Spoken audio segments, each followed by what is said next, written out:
Вероятно сте видели този концепт, който Peugeot нарича полигон и който беше показан преди известно време от французите.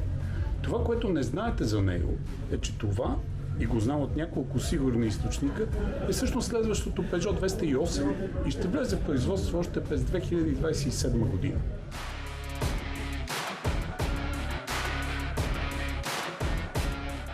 Свикнали сме с подобни откачени концепти, от които накрая до серийното производство не достига почти нищо. Но тук всъщност поне 70% от идеите в прототипа ще оцелят и в бъдещото 208. Това не се отнася до вратите тип чайка, разбира се, но за сметка на това се отнася до най-голямата революция в интериора, правена някога от френската компания.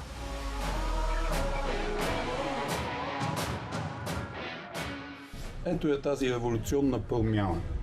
Peugeot нарича това Hypersquare и смята да замени с него волана не само в 208, а лека по лека и в цялата си гама.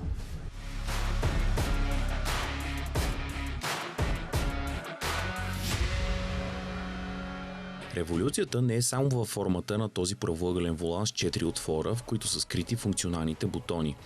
Революцията е във факта, че между него и колелата няма да има абсолютно никаква връзка. Peugeot въвежда така наречения Drive-by-Wire – управление по жицата. Видяхме го още преди десетилетие в Infiniti Q50. Виждаме го и днес в някои електромобили. Но при тях все пак има дублираща кормилна колона за допълнителна сигурност, ако системата откаже.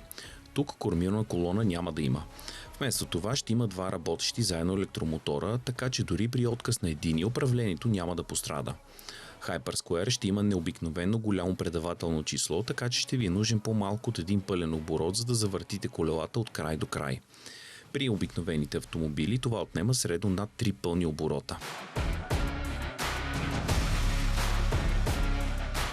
Под някаква форма до завода ще стигнат и ефектните LED светлинни ефекти по предната и задната броня, а също и другата най-оригинална идея тук – премахването на таблото и екраните за сметка на един новаторски head-up дисплей пред шофьора с необикновени размери, само 24 см широк, но висок по цялата височина на предното стъкло. И воланът и седалките могат да се поръчват в индивидуални цветове и тапицери от клиента.